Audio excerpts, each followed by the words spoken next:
Glória a Deus, que bênção. Fala para alguém, vai transbordar.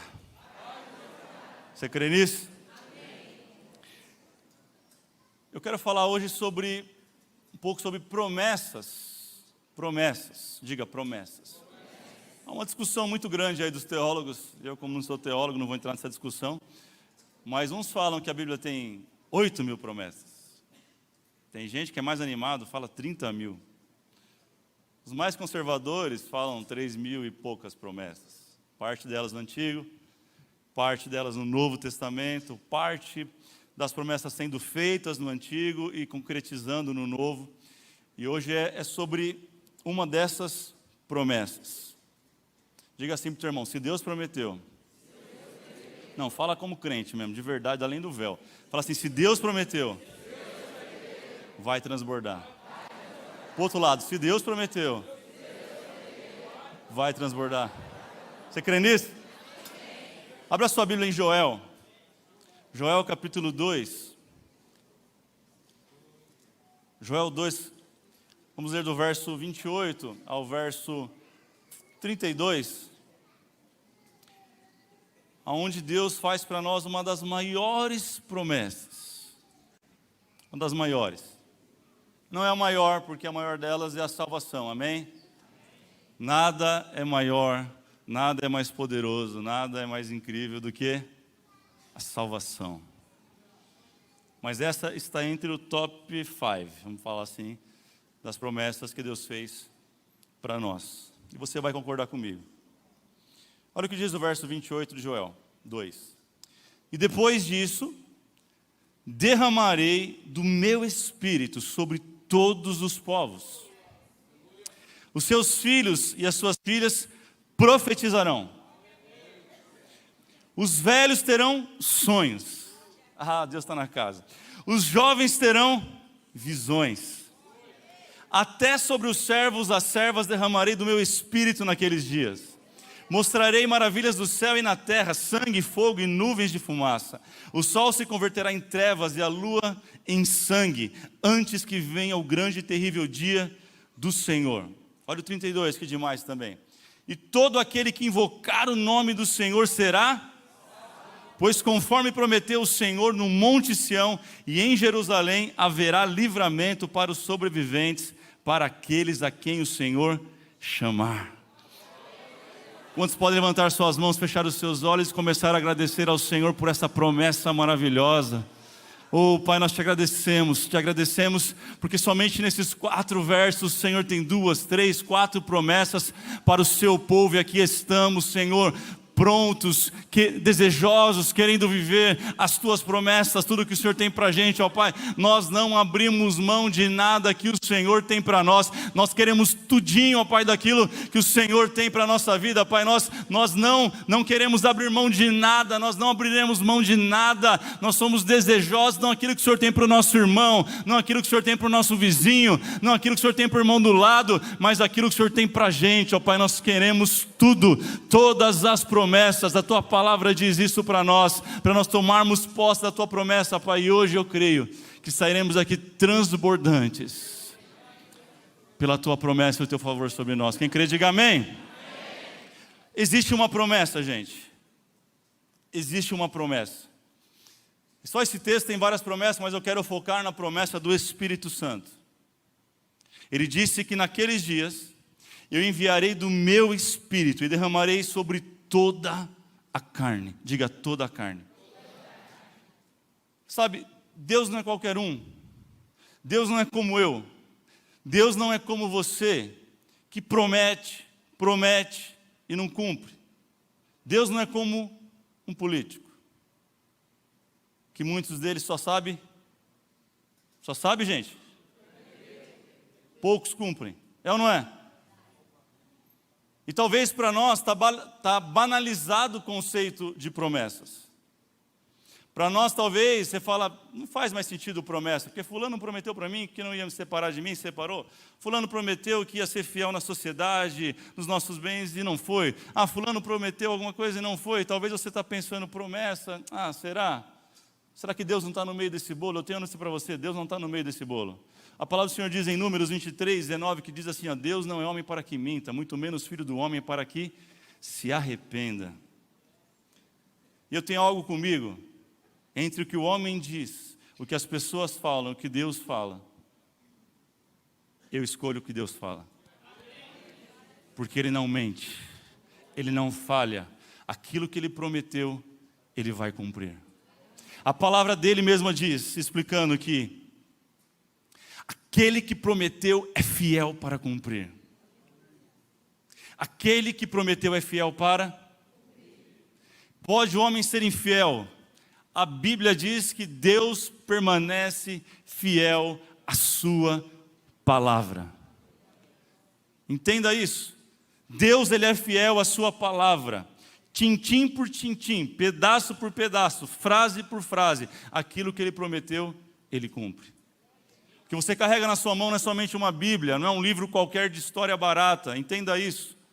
Não é a história da carochinha, não é um conto de fadas, que nós carregamos muitas vezes na nossa mão, no nosso celular, ou seja onde for. A Bíblia é a palavra de Deus. Ela é imutável, ela é eficaz, ela é mais cortante que espada de dois lados, única apta a discernir o pensamento, o coração, as emoções. A palavra de Deus é fiel, querido. Deus, Ele é fiel à sua palavra. Amém ou amém? Eu não tinha nada não. Ia pegar mal. Eu tinha. Mas não tinha a menor convicção do que pregar até hoje de manhã. Tinha alguns textos, algumas ideias. Eu compartilhei com ele agora. Ele perguntou, e aí, vai falar sobre o quê? Eu falei, rapaz, fiquei sabendo hoje. O Espírito Santo só resolveu falar hoje. Que ele tem dessas, ele é desses. Que deixa para a última hora, às vezes. Eu estava com uma palavra, vai falar sobre finanças, para você ter uma ideia, não tinha nada a ver. Transbordar na vida financeira, olha que benção. Mas o Senhor falou, não, vá, Joel. Vá na promessa que eu fiz do meu espírito. Enquanto eu escrevi algumas coisas, o Senhor me fez lembrar, e eu acho que eu nunca contei aqui, mas eu gostaria de compartilhar um pouco com vocês da nossa história da Além do Véu Santo André. Alguns que estão lá com a gente, talvez já ouviram isso por partes, mas eu queria sintetizar hoje, mas para que você ouvisse de fato, entendesse de fato um pouco de como tudo aconteceu. Quem quer saber? Diga amém. Vocês são curiosos pra caramba, sabia que vocês não queriam saber. Sabe, a gente, em primeiro lugar, talvez você ouviu isso diferente, mas a gente nunca desejou abrir uma outra Além do Véu aqui por perto. Esse foi um sonho que nunca passou para o nosso coração. Meu pai sabe disso. Não era algo que estava no meu coração, abrir uma igreja. Nem Além do Véu, e nem de outra denominação tão pouco, né? A minha cabeça sempre foi, cresci aqui, eu passei minha vida aqui, eu vou morrer aqui. São Bernardo, até morrer. Essa era a minha cabeça, esse era o meu pensamento. Meu coração, por anos, por toda a minha vida, ficou nesta casa, e quando eu falo nesta casa, é nesse ambiente, a gente se acostuma com o ambiente. Eu não é, gente, não falar a verdade. Eu estou aqui há tantos anos, eu vejo o irmão sentado no mesmo lugar.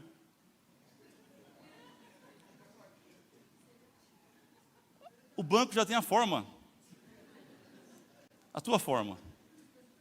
Outro irmão senta e fala, não, isso aqui não está confortável, eu vou para o outro. A gente é assim. A gente se acostuma com o lugar, a gente se acostuma com o ambiente. A igreja não nasceu assim. A igreja hoje é linda, incrível. Olha que igreja. Olha que ambiente gostoso. O nosso culto é um culto diferenciado. É ou não é, gente? Que lugar abençoado. Então isso sempre esteve no meu coração, eu sempre amei esse lugar. Não estou falando de amar as paredes, não, mas o ambiente aqui, a atmosfera, sempre foi algo que tocou o meu coração. E esse era o meu desejo e da minha família, de servir aqui neste lugar a vida toda. Todos os meus sonhos ministeriais estavam aqui, eu compartilhava com meu pai sempre quais eram eles. E durante, pasme você, eu sei que eu tenho cara de novinho, mas por 20 anos aproximadamente, desde os meus 15 para 16 anos, quase 17, tá bom, 37 eu tenho. Eu me dediquei 100%. Não que eu fui melhor, mas eu sempre tentei entregar o melhor. Sempre fazer o o meu melhor. Isso começou quando minha irmã, você não sabe, Adriana, quem sabe a gente tem uma irmã, que ela mora fora de São Paulo, mora da capital, mora no interior de São Paulo.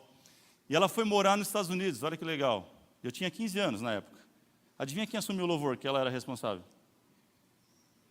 Pensa num cara pronto para assumir o louvor com 15 anos. Não sabia nada, irmão. Pensa numa porta. Pensa em alguém difícil de tratar. E a galera tudo tinha 15 anos. Meu primo, outro amigo que eu cresci. A gente mais brigava nos ensaios do que ensaiava, provavelmente dito. Assim começou tudo. E desde então, eu me lembro que nunca mais eu larguei, abandonei ou pensei em parar. As responsabilidades só foram crescendo. E nesses 20 anos, o Espírito Santo teve muito trabalho comigo. Pensa no trabalho que ele teve. De moldar a minha vida, meu caráter, meu pensamento, os meus ideais, enfim. Mas resumindo a história, né? Não dá para falar todo ano. No final de 2017, Deus começou a falar com a gente. Alguns ventos que eu nunca tinha sentido começaram a soprar. E Deus passou durante quase 1 ano e meio. Gente, todo tipo de profeta, eu corria do profeta. Comecei a correr, falei, não aguento mais ouvir isso aí, porque os profetas Deus levantavam, falavam sempre as mesmas coisas. Ei, eu tenho uma multidão de almas clamando pela vida de vocês. Através de vocês eu vou levar uma cidade. Eu falava, eu já estou numa cidade. Já tem uma galera lá. É uma bênção o culto, quinta-feira, uau. Gente, eu estava feliz demais. Confesso para você que eu era muito satisfeito nisso. Eu tinha alguns outros sonhos ministeriais, mas com relação ao ambiente, ao lugar, ao que Deus estava fazendo, eu estava muito feliz, muitas palavras. Eu tenho uma multidão, tenho um povo, vou te tirar daqui. Eu falei, e vai levar para onde, Deus? Tira não, fechou aqui, está tão bom. Deus chegou a falar assim, está vendo aquele LED, você tanto sonhou com ele? Tira o teu coração dele. Pronto, você vai, não vai ter LED. Eu falei, como assim, Deus? Sonhei tanto com esse negócio. Compramos, olha que é lindo, não é, gente? É lindo demais. Até isso Deus foi falando. E aos poucos, nesse 1 ano e meio, a gente não percebeu, mas Deus ele foi meio que cavando em volta da gente, um buraco. Foi cavando, cavando, cavando, cavando. A última palavra que nós recebemos, hoje eu estava me relembrando e vendo algumas datas na agenda, foi no dia 9 de janeiro desse ano. E aí Deus deu um grande sinal e nós não percebemos, eu e a Dani no momento. Deus usou um grande homem de Deus que nós respeitamos e admiramos para dizer, olha só, ele repetiu as mesmas coisas que nós ouvimos durante esse 1 ano e meio. Aí no final ele disse assim, ó, ele deixou claro que era com além do véu. Mas a gente nem percebeu muito, porque nosso coração fala a verdade. Deus falou, falei, amor, a gente vai mudar do Brasil. Isso começou na nossa cabeça limitada. Eu falei assim, estou sentindo de Deus uma unção para abrir uma igreja em Londres. Não sei porquê, irmão. Eu fui orar, Afeganistão não, Líbano não, Mongólia não, Londres. Eu falei, Londres é de Deus. Vocês sabem que um casal está lá, querido, a gente foi para lá visitar eles. Eu fui confiante, falei, agora Deus vai usar, que vai bradar. Fui pregar na igreja do Mark Anderson, do Jackson. Falei, alguém vai fazer uma proposta, Deus, e agora? Estou sentindo, você está falando 1 ano e meio, é agora, vai, libera. Aconteceu nada, irmão. Lindo Londres, pensa num lugar incrível, admirável. Morava lá fácil, morei. Mas Deus não me levou para Londres. Pastor Vitor, quem é Pastor Vitor, Juliana? Está quase 1 ano morando na Flórida. Eu falei, estou sentindo um chamado, não é Londres, não é Flórida, tenho certeza. Ele ligava toda semana, pastor, vamos abrir uma igreja, pastorzão, abrir uma igreja aqui na Flórida. Eu falei, vamos. E com ele foi, acho que a única pessoa que eu compartilhei, Deus está falando isso, acho que é de Deus, hein? Falei para ele, Deus está falando que vai levar, vai tirar, tira o coração e tal. Eu falei, é de Deus esse negócio. Já vai vendo aí, vai dar certo. Comecei a ver algumas coisas, documentação, como que é, e tarará, e também não aconteceu nada. Essa é a nossa mente humana, gente. Nós não sabíamos qual era o lugar, de que maneira aconteceria, quando aconteceria tudo isso. A gente só tinha uma certeza de Deus, a gente só tinha uma promessa. Diga assim, uma promessa. E essa promessa era, vai transbordar. Aonde vocês forem, vai transbordar. vai acontecer algo poderoso, vai acontecer algo sobrenatural.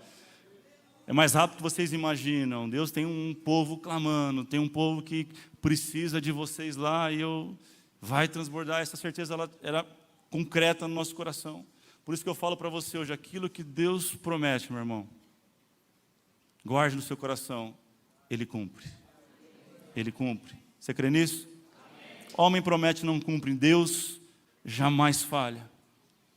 Esse texto tem muito a ver com isso, porque o povo de Israel está debaixo de uma, diga, promessa. Qual é a promessa? Vou derramar do meu espírito sobre toda carne. Sobre toda? Deixa eu correr aqui, isso aqui. Nós lemos Joel 2. Sabe quando essa promessa começa a cumprir? Diga Atos 2. Diga Atos 2. Não sei se você sabe, mas de Joel 2 para Atos 2 existem aproximadamente mais ou menos 400 anos. 400 anos. E lendo esse texto hoje, o Senhor começou a ministrar algumas coisas no coração, com aquilo que nós aprendemos, com essa promessa que Deus nos deu e está cumprindo na nossa vida. E eu notei algumas coisas, eu quero que você anote. Você tem costume de anotar, anote. Se não tem, comece a anotar, isso é bênção para a tua vida. Número 1, o problema nunca está na promessa. Diga assim, o problema nunca está na promessa. Diga assim, o desafio sempre é a espera. A questão não é se Deus vai fazer, isso não é discutível. Deus, Ele prometeu, Ele cumpre. A questão é, o que fazer enquanto Deus não faz? E algo nós entendemos muito cedo e aprendemos. Enquanto Deus não fizer, a gente continua fazendo o que a gente está fazendo. A vida não parou. Esse 1 ano e meio parou, pai? Não. Toca a vida. Toca o barco. Aliás, eu nem compartilhei com muita gente isso, porque a gente não sabia o que ia ser, quando ia ser, só gera especulação. E especulação é um problema na igreja, porque crente não fofoca. Crente é um cara... Ó. Então, deixa no óleo. Deixa para lá. Compartilhando com ninguém. Só o Vitor compartilhei porque ele tinha esse desejo. Falei, rapaz, Deus está falando alguma coisa assim. Mas o que fazer enquanto não acontece? Diga para alguém, continue fazendo. O que você está fazendo? Tem gente que recebe uma palavra e para a vida por causa da palavra.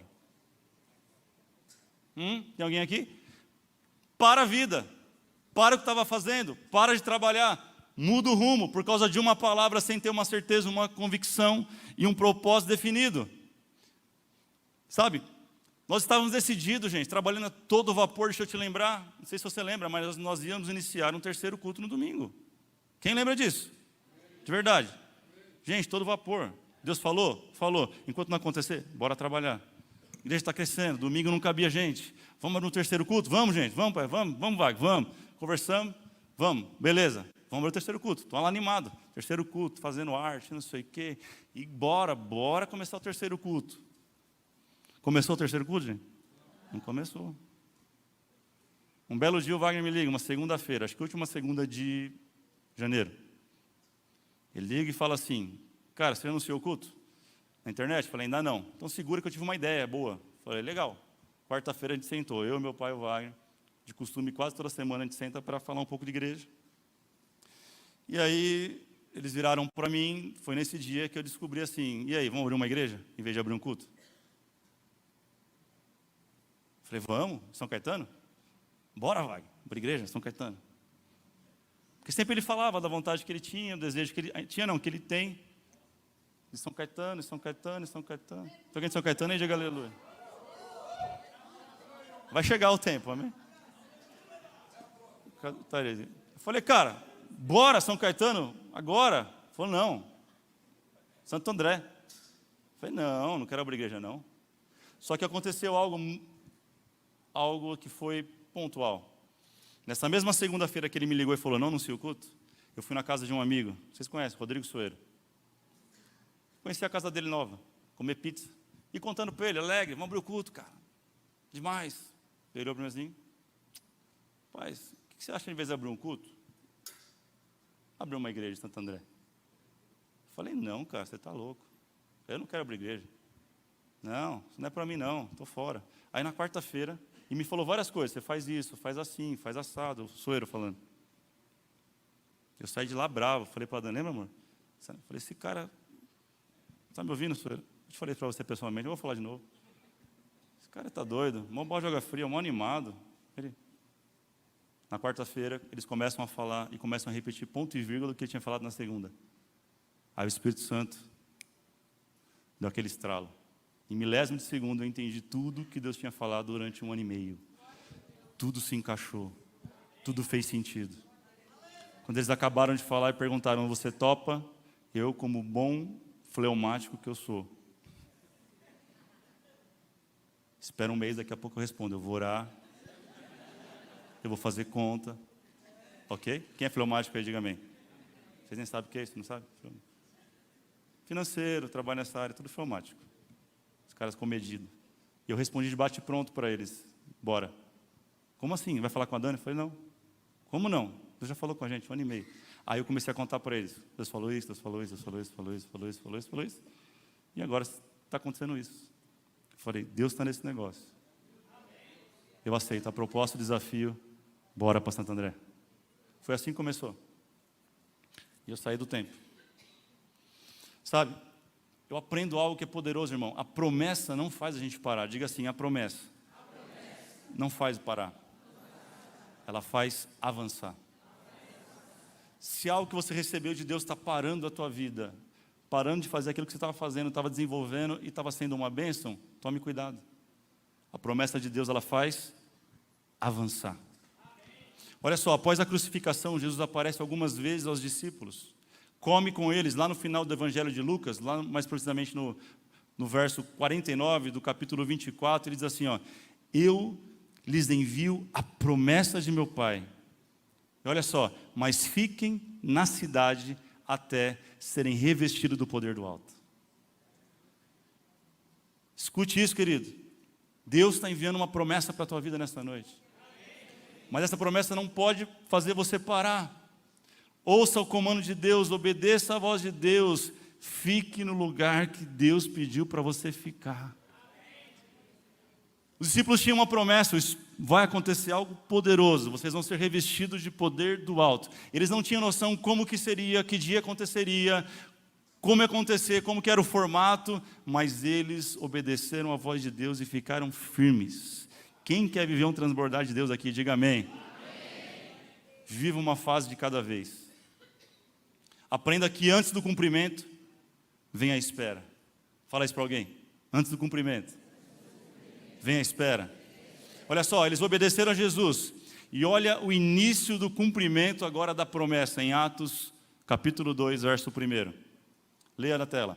Chegando o dia de Pentecostes, estavam todos reunidos num só lugar. De repente veio um som do céu, como de um vento muito forte, e encheu toda a casa a qual estavam assentados, e viram que pareciam línguas de fogo, que se separaram e pousaram sobre cada um deles. E todos ficaram cheios do Espírito Santo e começaram a falar em outras línguas, conforme o Espírito os capacitava. Havia em Jerusalém judeus tementes a Deus, vindos de todas as nações do mundo.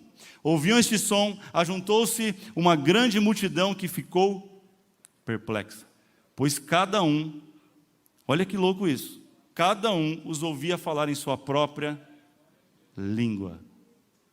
Você vai entender. Atônitos e maravilhados perguntavam, acaso não são galileus todos esses homens que estão falando? Então, como os ouvimos cada um de nós, em nossa própria língua? Primeiro, um mito precisa ser desfeito nesse texto, gente. Em primeiro lugar, a manifestação de Atos 2 não foi uma língua que ninguém entendia e interpretava, mas foi, na verdade, um movimento do Espírito para espalhar o Evangelho em todas aquelas nações. Galileus falando na língua de cada um daquele povo. Você vai ler o texto, tem a gente de toda a parte do mundo. Aquele dia foi um catalisador da glória de Deus. Uma bomba chamada Espírito Santo. Explodiu na cabeça deles. E dali o Evangelho explodiu no mundo. Você consegue entender isso? Agora vem cá, olha o foco dessa conversa. Olha o que eles disseram. Não são galileus? Diga assim, não são galileus? Sabe o que eles estavam dizendo? Sabe o que era a expressão não são galileus? Está dizendo, essa aí não é aquela gente pobre? Esses aí não são aqueles caras sem instrução, pescadores? Que moravam naquele vilarejinho? Acho que estão bêbados, está no texto. Acho que está todo mundo bêbado. Olha só, gente de uma fama ruim. Sabe, esses caras galileus mal sabem falar a língua deles. Como que está falando a minha língua? Como está falando o meu dialeto tão bem? Eu demorei a vida para aprender esses caras, essa gentinha. E eu aprendo uma segunda coisa com isso, querido. Anote isso. Deus não divide a glória dele com ninguém. Você não entendeu? Mas Deus não divide a glória dele com ninguém. Olha o que 2 de Coríntios 4:7 diz: mas temos esse tesouro em vasos de barro, para mostrar que este poder que a tudo excede provém de Deus, e não de nós. Escute isso. Deus não derramou sobre os ricos, para não falar que era o dinheiro que fez. Deus não derramou sobre os religiosos, para não falar que era a religião que estava fazendo. Deus não derramou sobre os cultos e os estudados, para não dizer que era obra de mente humana. Deus derramou sobre pessoas comuns como eu e você, homens simples e improváveis, para dizer: ei, a glória é minha. Ei, o poder é meu. Ei, a força é minha. Ei, o controle é meu. Eu faço o que eu quero, do jeito que eu quero e na hora que eu quero. Era isso que ele estava dizendo. Escuta isso, pelo amor de Deus. Deus quer derramar sobre a tua vida isso, para mostrar que Ele é Deus. Não é pela tua capacidade, não é pelo teu grau de escolaridade, não é pela família que você nasceu, não é pelas suas condições financeiras, não tem nada a ver com etnia, não tem nada a ver com classe social, querido. Ele vai fazer porque Ele é Deus. Ele é Deus. Será que você pode levantar suas mãos e adorar esse Deus por um minuto? Um minuto, querido, um minuto adorando o nome dEle, exaltando o nome dEle, sabe, dizendo: Deus, eu sei que não tem nada a ver com a minha capacidade, eu sei que não tem nada a ver com a minha inteligência. Levante as suas mãos naquilo que você não se acha capaz, levante as suas mãos, abra a tua boca e comece a dizer aquilo que você não é capaz, aquilo que você sabe, ou que você pensa que você não é capaz. Mas eu sei, Deus, que não é por isso, eu sei que é porque o Senhor é Deus, eu sei porque o Senhor é poderoso, eu sei que é porque o Senhor é soberano. Eu sei que tudo tem a ver com o Senhor. Ah, querido, é tudo sobre Ele, é tudo sobre Jesus. Não tem nada a ver com a gente. Eu aprendi algo poderoso nesse tempo. Deus faz coisas malucas para dizer assim: ó, ei, não tem nada de envolvimento humano nisso. Eu que fiz, eu que chamo, eu que dou a promessa, isso eu que realizo.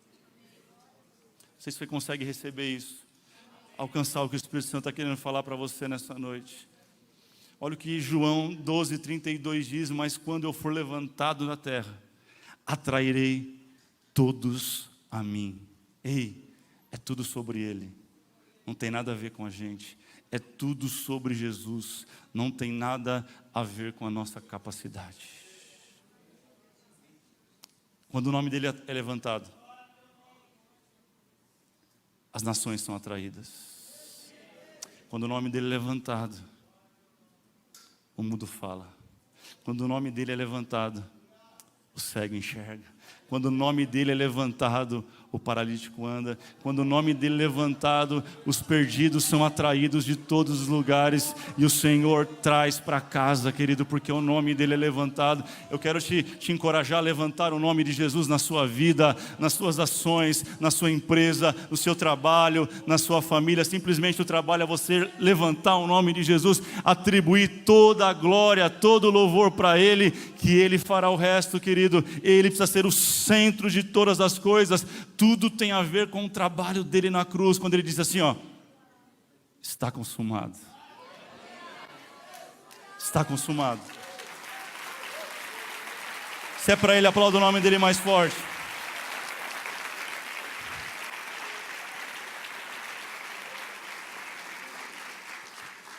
Pedro, então, um galileu, um homem simples, um homem sanguíneo. Pedro era um cara difícil de lidar, gente. Era ou não era? Pensa num cara complicado. Pedro, então, ao receber do alto o poder do Espírito, ele começa a sua primeira mensagem transbordando no Espírito Santo. E ele começa pregando o que, gente? Joel 2, 28, está na sua Bíblia. E depois disso, derramarei do meu espírito sobre todos os povos. Ele abre o texto em Joel 2 e começa a falar o texto. E vou fazer isso, e vou fazer isso, e vou fazer isso. Ele termina sua mensagem lá no verso 39 e 41 da sua Bíblia, em Atos 2. Ó. Ele termina assim dizendo no verso 39 de Atos 2: pois a promessa é para vocês. Diga para alguém, a promessa é para você. Ei, mas não é só para você, diga assim, é para você, é para os seus filhos e para todos que estão longe. Não, você não entendeu, diga assim, é para você, é para os seus filhos e para todos que estão longe. Olha o que o texto diz: para todos quantos o Senhor, o nosso Deus, chamar. É Ele quem chama, querido. É Ele quem chama. Olha o verso 41, os que aceitaram a mensagem foram batizados, e naquele dia houve um acréscimo de cerca de 3.000 pessoas. Pedro, não foi Jesus, Pedro pregou embaixo da autoridade do Espírito Santo e mais de 3.000 pessoas receberam a Cristo. Foram batizadas no mesmo dia e a comunidade explodiu. Sabe o que é isso? O poder do Espírito Santo. Ah, querido, diga assim, a promessa é para mim. Não, diga com fé, com quem crê mesmo, a promessa é para mim, para os meus filhos e a todos que o Senhor chamar. Você crê nisso? Você pode celebrar essa palavra e selar essa palavra glorificando o nome do Senhor, adorando o nome dEle. Aleluia. Glória a Deus.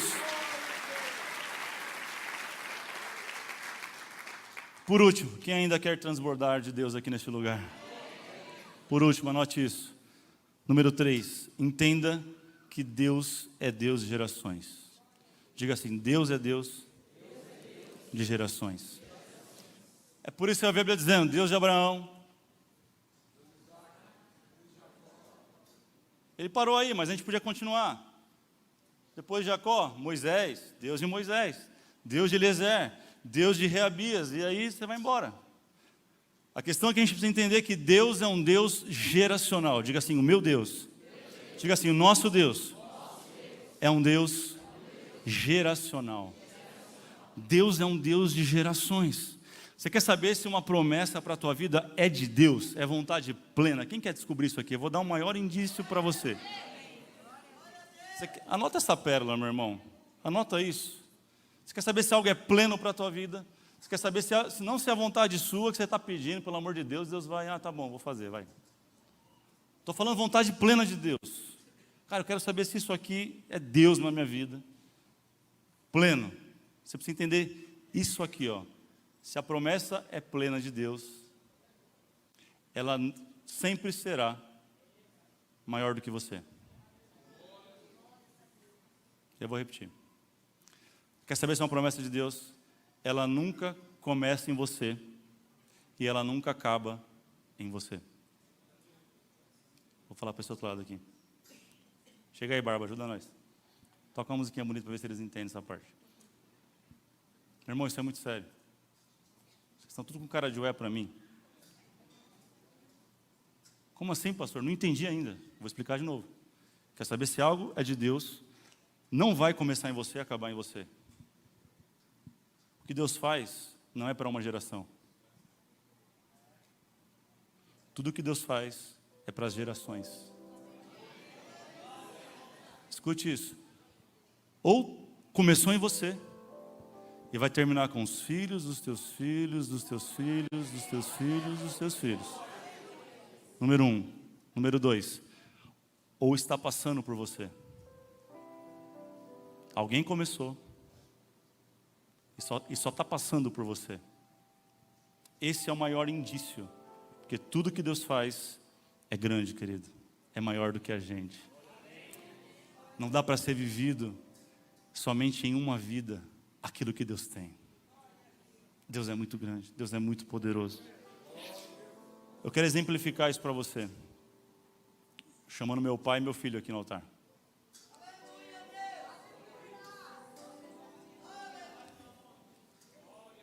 Por favor. Você jamais vai esquecer disso aqui que eu vou fazer. Olha que bonito esse garoto, rapaz. Meu Deus. Fica aqui, pai. Fica aqui. Aqui. Vira para mim. Você fica aqui. Mais para frente. Um pouquinho mais para frente. Isso. Eu aprendi isso aqui. Você vai aprender isso hoje. Não vai esquecer nunca mais. Deus é um Deus de... Diga, Deus é um Deus de gerações. Pai, hoje a colheita que a gente está vivendo em Santo André, ela só é possível porque um dia o Senhor e a mãe limparam pedras, pedregulhos, ervas daninhas, arrancou toco. Sabe, muito do que eu estou vivendo hoje só é possível porque é fruto de uma semeadura que o Senhor fez no passado.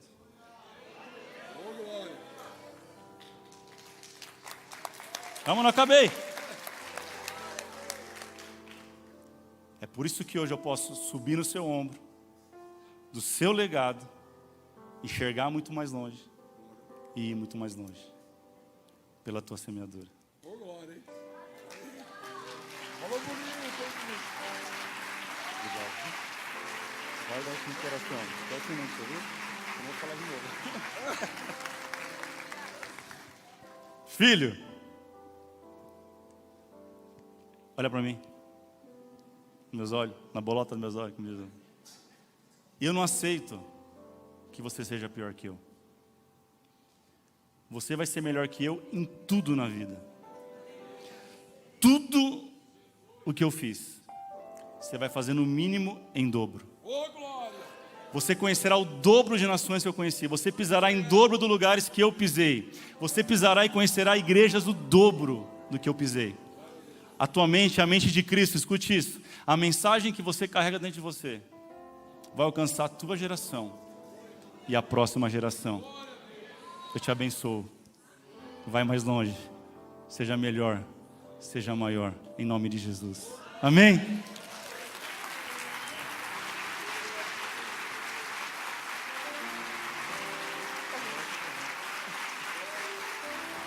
Senta lá, obrigado.